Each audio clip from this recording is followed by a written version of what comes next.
जय हिंद दोस्तों, कैसे हैं आप सभी। आशा करता हूँ बहुत ही अच्छे होंगे। इस वीडियो में हम अपने लेकर आए टॉप साइंस क्वेश्चन। ये ऐसे क्वेश्चन है जो सीधे सीधे एग्जाम में पूछ सकते हैं आपसे। तो किसी भी एग्जाम की तैयारी कर रहे हैं जहां पर साइंस पूछा जाता है, यह वीडियो आपके लिए बहुत ही महत्वपूर्ण है। प्रैक्टिस के तौर पर भी इस वीडियो को देख सकते हैं। लास्ट में बताइए आपके टोटल कितने क्वेश्चन सही हैं। चलिए देखते हैं पहला क्वेश्चन क्या पूछा है आपसे। पहला क्वेश्चन जो पूछा है वह पूछा है हमारे शरीर में गति के लिए कौन सा ऊतक उत्तरदायी है।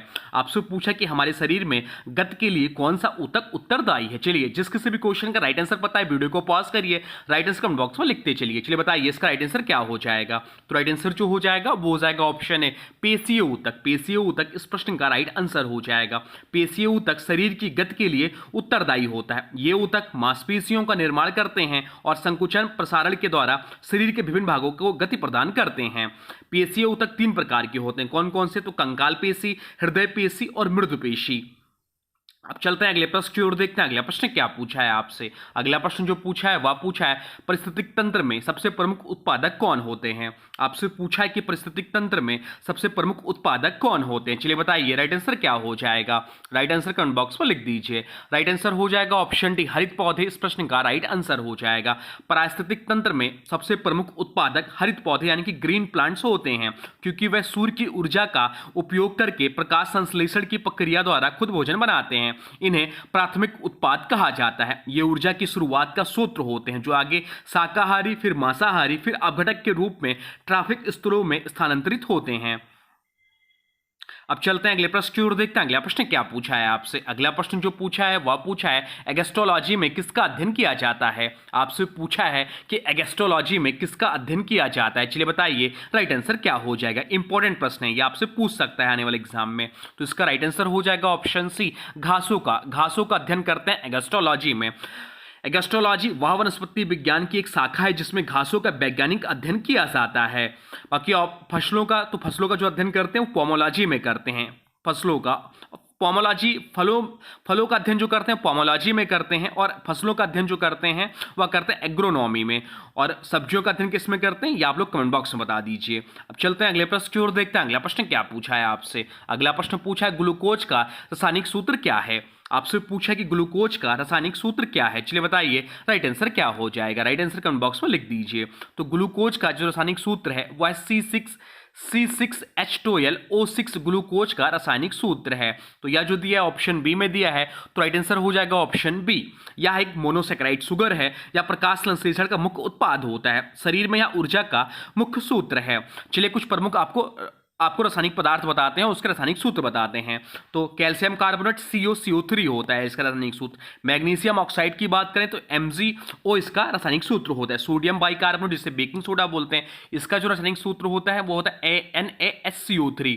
सोडियम कार्बोनेट जिसे वॉशिंग सोडा भी बोलते हैं, इसका रासायनिक सूत्र क्या है? तो सोडियम कार्बोनेट का जो रासायनिक सूत्र होता है वह Na2CO3 इसका रासायनिक सूत्र होता है। एसिटिक एसिड का रासायनिक सूत्र क्या होता है? तो एसिटिक एसिड का जो रासायनिक सूत्र होता है वो CH3COOH होता है। सुक्रोज का रासायनिक सूत्र क्या है? तो सुक्रोज का रासायनिक सूत्र जो है वो है C12S22 और O11 सुक्रोज का रासायनिक सूत्र है। अब चलते हैं अगले प्रश्न की ओर, देखते हैं अगला प्रश्न क्या पूछा है आपसे। अगला प्रश्न पूछा है सब्जियों, फलों और फूलों से जैसी उच्चतम वाली फसलों की खेती को क्या कहते हैं, क्या कहा जाता है। आपसे पूछा कि सब्जियों, फलों और फूलों जैसी उच्च मूल्य वाली फसलों की खेती को क्या कहा जाता है। चलिए बताइए राइट आंसर क्या हो जाएगा। राइट आंसर हो जाएगा ऑप्शन डी हॉर्टिकल्चर कहते हैं इसे। हॉर्टिकल्चर या सब्जियों, फलों, फूलों और सजावटी पौधों की वैज्ञानिक और व्यवस्थित खेती है। इसे हाई वैल्यू क्रॉप भी कहा जाता है क्योंकि इसमें लाभ अधिक होता है। बाकी ऑप्शन में दिया सेरीकल्चर, तो सेरीकल्चर में रेशम कीट पालन किया जाता है। पीसी कल्चर में मछली पालन किया जाता है। एपी कल्चर जो है मधुमक्खी पालन से संबंधित है। अब चलते हैं अगले प्रश्न की ओर, देखते हैं अगला प्रश्न क्या पूछा है आपसे। अगला प्रश्न पूछा कैल्सीफेरॉल किस विटामिन का नाम है। आपसे पूछा है कि कैल्सीफेरॉल जो है किस विटामिन का नाम है। चलिए बताइए राइट आंसर क्या हो जाएगा। राइट आंसर हो जाएगा option D C vitamin D का रासायनिक नाम है कैल्सीफेरॉल। यह हड्डियों को मजबूत करता है। विटामिन डी सूर्य की रोशनी से प्राप्त होता है। डेयरी उत्पाद, मछली भी इसके स्रोत होते हैं। इसकी कमी से बच्चों में रिकेटस नामक रोग होता है और वयस्कों में ऑस्टियोमलेशिया नामक रोग होता है। ऑप्शन में दिया विटामिन ए, तो विटामिन ए का रासायनिक नाम है रेटिनॉल। इसकी कमी से रतौंधी नामक रोग होता है जिसे नाइट ब्लाइंडनेस बोलते हैं। विटामिन B1 की बात करें तो इसका रासायनिक नाम है थायमिन। इसकी कमी से बेरी नामक रोग होता है। और विटामिन सी जिसका रासायनिक नाम होता है एस्कॉर्बिक एसिड, इसकी कमी से स्कर्वी नामक रोग होता है। अब चलते हैं अगले प्रश्न की ओर, देखते हैं अगला प्रश्न क्या पूछा है आपसे। अगला प्रश्न पूछा आइसोटोप का क्या अर्थ है। आपसे पूछा है कि आइसोटोप का क्या अर्थ है, चलिए बताइए राइट आंसर क्या हो जाएगा। राइट आंसर हो जाएगा ऑप्शन बी, समान परमाणु संख्या आइसोटोप का अर्थ होता है। आइसोटोप ऐसे परमाणु होते हैं जिनकी परमाणु संख्या यानी कि एटॉमिक नंबर समान होती है, लेकिन द्रव्यमान जो है, द्रव्यमान संख्या मास नंबर अलग अलग होती है। यानी इनमें प्रोटॉनों की संख्या समान होती है परंतु न्यूट्रॉनों की संख्या अलग होती है। जैसे कि हाइड्रोजन के आइसोटोप, जैसे कि प्रोटियम तो 1H, जैसे कि इसमें एक प्रोटॉन है 0 न्यूट्रॉन है। ड्यूटेरियम की बात करें जो कि हाइड्रोजन के ही आइसोटोप होते हैं, इसमें 2H यानी कि एक प्रोटॉन एक न्यूट्रॉन होता है। ट्रिटियम की बात करें तो 3H, इसमें एक प्रोटॉन होता है और 2 न्यूट्रॉन होता है। यानी कि प्रोटॉन सेम होता है, न्यूट्रॉन जो होता है बदलता रहता है। अब चलते हैं अगले प्रश्न की ओर, देखते हैं अगला प्रश्न क्या पूछा है आपसे। अगला प्रश्न पूछा ऊतक किससे मिलकर बने होते हैं। आपसे पूछा है कि ऊतक जो होते हैं टिश्यू वह किससे मिलकर बने होते हैं, चलिए बताइए राइट आंसर क्या हो जाएगा। राइट आंसर हो जाएगा ऑप्शन ए, कोशिकाओं से मिलकर बने होते हैं ऊतक यानी कि टिश्यू। ऊतक समान संरचना और कार्य वाली कोशिकाओं के समूह को कहते हैं। ये कोशिकाएं आपस में मिलकर एक विशिष्ट कार्य करती हैं। उदाहरण के तौर पर मांसपेशीय ऊतक, तंत्रिका ऊतक, संयोजी ऊतक आदि।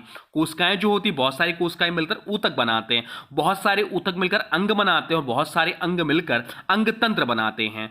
अब चलते हैं अगले प्रश्न की ओर, देखते हैं अगला प्रश्न क्या पूछा है आपसे। अगला प्रश्न जो पूछा है वह पूछा है किस द्रव्य में प्रकाश की चाल सबसे धीमी होती है। आपसे पूछा है कि किस द्रव्य में प्रकाश की चाल जो होती है सबसे धीमी होती है, चलिए बताइए राइट आंसर क्या हो जाएगा। तो इसका तो राइट आंसर हो जाएगा ऑप्शन बी। ऑप्शन बी इस प्रश्न का राइट आंसर हो जाएगा। चलिए डिटेल में पढ़ लेते हैं। तो प्रकाश की चाल जो होती है वह निर्वात में सबसे अधिक होती, कितनी होती निर्वात में, तो 3 × 10⁸ मीटर प्रति सेकंड होती है। जब प्रकाश किसी माध्यम में प्रवेश करता है तो उसका वेग माध्यम के अपवर्तनांक पर निर्भर करता है। अपवर्तनांक जितना अधिक होगा प्रकाश की गति उतनी कम होगी, मतलब जितना अपवर्तनांक अधिक होगा प्रकाश की गति उतनी कम होगी। तो अपवर्तनांक की बात करें तो निर्वात का जो अपवर्तनांक होता है वह 1 होता है। वायु का जो अपवर्तनांक होता है वो 1.003 होता है। कांच का जो अपवर्तनांक होता है वह होता है आपका 1.5 होता है और जल का जो अपवर्तनांक होता है वह 1.33 होता है। यानी कि सबसे अधिक अपवर्तनांक जो है कांच का है, इसलिए इसकी जो गति होती है प्रकाश की वह सबसे धीमी होती है इसमें। अब चलते हैं अगले प्रश्न की ओर, देखते हैं अगला प्रश्न क्या पूछा है आपसे। अगला प्रश्न जो पूछा है वह पूछा है लीवर किस विटामिन को संग्रहित करता है। आपसे पूछा है कि लीवर जो है किस विटामिन को संग्रहित करता है, चलिए बताइए राइट आंसर क्या हो जाएगा। तो राइट आंसर जो हो जाएगा वो हो जाएगा option B, vitamin A. Vitamin A इस प्रश्न का राइट आंसर हो जाएगा। लीवर यानी कि यकृत शरीर में विटामिन ए का मुख्य भंडार होता है या विटामिन वसा में घुलनशील होता है और भविष्य में आवश्यकता के अनुसार उपयोग के लिए संग्रहित किया जाता है। लीवर इसके अतिरिक्त विटामिन डी, ई और विटामिन B12 को भी संग्रहित करता है, लेकिन सबसे प्रमुख रूप से विटामिन ए को। अब चलते हैं अगले प्रश्न की ओर, देखते हैं अगला प्रश्न क्या पूछा है आपसे। अगला प्रश्न पूछा है किस तत्व का उपयोग परमाणु रिएक्टरों में न्यूट्रॉन को मंद करने में के लिए किया जाता है। आपसे पूछा किस तत्व का उपयोग परमाणु रिएक्टरों में न्यूट्रॉन को मंद करने में किया जाता है, चलिए बताइए राइट आंसर क्या हो जाएगा। तो राइट आंसर जो हो जाएगा वो हो जाएगा, बताइए राइट आंसर क्या हो जाएगा। राइट आंसर हो जाएगा ऑप्शन बी, ग्रेफाइट इस प्रश्न का राइट आंसर हो जाएगा। परमाणु रिएक्टर में न्यूट्रॉन की गति को मंद करने के लिए मॉडरेटर का उपयोग किया जाता है। सबसे समान मॉडरेटर पदार्थ जो होते हैं वो होते हैं ग्रेफाइट और भारी जल यानी कि D2O। ग्रेफाइट न्यूट्रॉन की गति को कम करके उनमें थर्मल न्यूट्रॉन में बदलता है ताकि वह यूरेनियम 235 या प्लूटोनियम 239 जैसे ईंधन के साथ प्रभावी ढंग से क्रिया कर सकें। अब चलते हैं अगले प्रश्न की ओर, देखते हैं अगला प्रश्न क्या पूछा है आपसे। अगला प्रश्न पूछा है मानव शरीर में निम्नलिखित में से कौन सा एंजाइम प्रोटीन का पाचन शुरू करता है, चलिए बताइए राइट आंसर क्या हो जाएगा। तो राइट आंसर हो जाएगा ऑप्शन सी, पेप्सिन इस प्रश्न का राइट आंसर हो जाएगा। प्रोटीन के पाचन की शुरुआत पेट में होती है। पेट की ग्रंथियां पेप्सिन एंजाइम का स्त्राव करती हैं जो प्रोटीन को पेप्टाइड्स में तोड़ता है। पेप्सिन के कार्य के लिए पेट में हाइड्रोक्लोरिक अम्ल द्वारा बनाया गया अम्लीय माध्यम आवश्यकता होती है। बाकी ऑप्शन में दिया ट्रिप्सिन, तो ट्रिप्सिन जो है अग्नाशय से निकलकर छोटी आंत में प्रोटीन पचाता है, लेकिन यह बाद की अवस्था है। और लैक्टोज की बात करें तो लैक्टोज जो है कोई एंजाइम नहीं है या दूध में पाया जाने वाला शर्करा है। अब चलते हैं अगले प्रश्न की ओर, देखते हैं अगला प्रश्न क्या पूछा है आपसे। अगला प्रश्न जो पूछा है वह पूछा है मानव शरीर में पाचन तंत्र का सबसे लंबा खंड कौन सा है। आपसे पूछा है कि कि मानव शरीर में पाचन तंत्र का सबसे लंबा खंड कौन सा है? चलिए बताइए राइट आंसर क्या हो जाएगा। राइट आंसर हो जाएगा ऑप्शन बी, छोटी आंत। इस प्रश्न का राइट आंसर हो जाएगा छोटी आंत मानव पाचन तंत्र का सबसे लंबा भाग है। इसकी कुल लंबाई लगभग 6 मीटर यानी कि 20 फीट होती है, या 3 भागों में बटी होती है, ड्यूडेनम, जेजुनम और इलियम, या मुख्य रूप से पोषक तत्वों का पाचन और अवशोषण करने का कार्य करती है। बाकी बड़ी आंत की बात करें तो बड़ी आंत की लंबाई लगभग 1.5 मीटर होती है। अब चलते हैं अगले प्रश्न की ओर, देखते हैं अगला प्रश्न क्या पूछा है आपसे। अगला प्रश्न जो पूछा है वह पूछा है पाचन क्रिया में अम्लीय वातावरण किस अंग में होता है? आपसे पूछे कि पाचन क्रिया में अम्लीय वातावरण किस अंग में होता है? चलिए बताइए राइट आंसर क्या हो जाएगा। राइट आंसर कमेंट बॉक्स में लिख दीजिए। तो राइट आंसर हो जाएगा ऑप्शन सी, अमाशय। इस प्रश्न का राइट आंसर हो जाएगा। अमाशय में हाइड्रोक्लोरिक अम्ल यानी कि HCl स्रावित होता है। यह अम्ल भोजन को अम्लीय वातावरण प्रदान करता है। अम्लीय माध्यम में ही पेप्सिन एंजाइम सक्रिय होकर प्रोटीन का पाचन शुरू करता है। मुंह और छोटी आंत में क्षारीय या तटस्थ वातावरण होता है। अब चलते हैं अगले प्रश्न की ओर, देखते हैं अगला प्रश्न क्या पूछा है आपसे। अगला प्रश्न पूछा कौन सी ग्रंथि शरीर के जल संतुलन को नियंत्रित करती है? आपसे पूछा है कि कौन सी ग्रंथि शरीर के जल संतुलन को नियंत्रित करती है। चलिए बताइए राइट आंसर क्या हो जाएगा। राइट आंसर हो जाएगा ऑप्शन बी, पिट्यूटरी ग्रंथि। इस प्रश्न का राइट आंसर हो जाएगा। पिट्यूटरी ग्रंथि को मास्टर ग्लैंड कहा जाता है। यह एंटी डाययूरेटिक हार्मोन यानी कि ADH या वैसोप्रेसिन का स्त्राव करती है। वास्तव में ADH का निर्माण हाइपोथैलेमस में होता है, लेकिन इसका भंडारण और स्त्राव जो है वह पिट्यूटरी में होता है। ADH शरीर में जल संतुलन को नियंत्रित करता है या गुर्दों में जल पुनः अवशोषण को बढ़ाता है। यदि ADH की कमी हो जाए तो व्यक्ति को डायबिटीज एंसीपिडिस नामक रोग हो सकता है, जिसमें बार बार पेशाब आना और अत्यधिक प्यास लगना शामिल है। अब चलते हैं अगले प्रश्न की ओर, देखते हैं अगला प्रश्न क्या पूछा है आपसे। अगला प्रश्न पूछा राइबोसोम किसका संश्लेषण करता है? आपसे पूछा है कि राइबोसोम जो है किसका संश्लेषण करता है। चलिए बताइए राइट आंसर क्या हो जाएगा। राइट आंसर हो जाएगा ऑप्शन बी, प्रोटीन का। ऑप्शन बी इस प्रश्न का राइट आंसर हो जाएगा। राइबोसोम को कोशिका का प्रोटीन फैक्ट्री कहा जाता है, या mRNA यानी कि मैसेंजर RNA पर मौजूद आनुवंशिक कोड को पढ़कर प्रोटीन संश्लेषण करता है, या प्रक्रिया ट्रांसलेशन कहलाती है।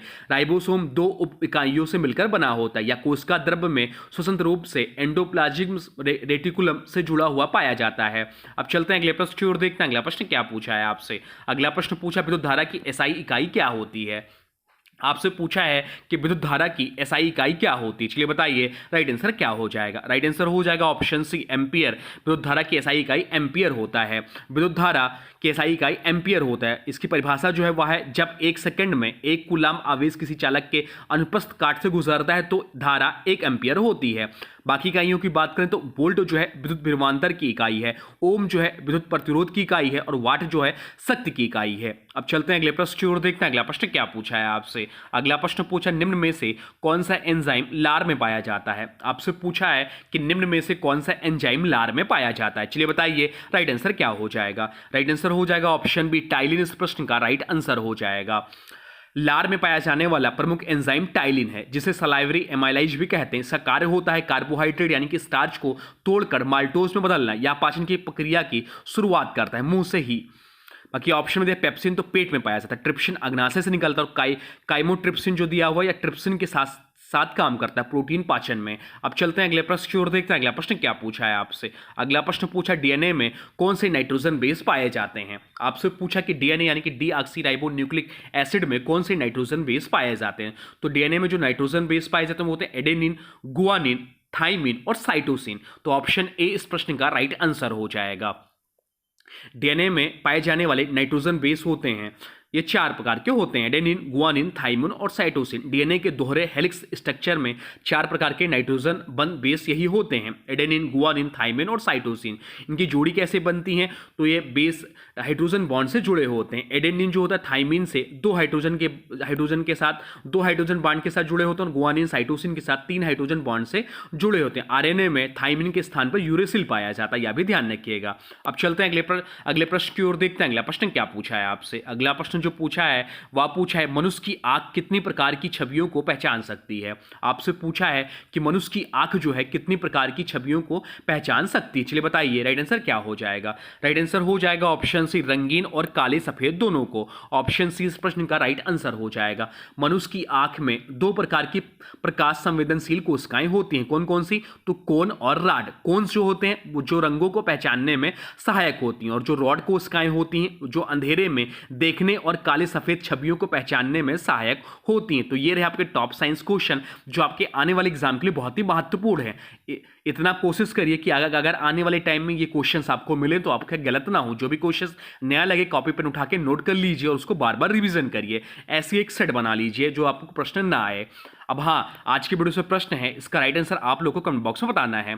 आज की वीडियो से प्रश्न है, कैल्सीफेरॉल किस विटामिन का नाम है? आपसे पूछा है कि कैल्सीफेरॉल किस विटामिन का नाम है। इसका जो भी राइट आंसर होगा कमेंट बॉक्स में जरूर बताइए और वीडियो कैसा लगा इसके बारे में भी जरूर बताइए। और हाँ देखिए, अभी तक आपने वीडियो को लाइक नहीं किया तो प्लीज वीडियो को लाइक कर दीजिए और चैनल पर नए हैं चैनल को सब्सक्राइब भी कर लीजिए। तो चलिए मिलते एक नए वीडियो में, तब तक के लिए thanks for watching railway exam target.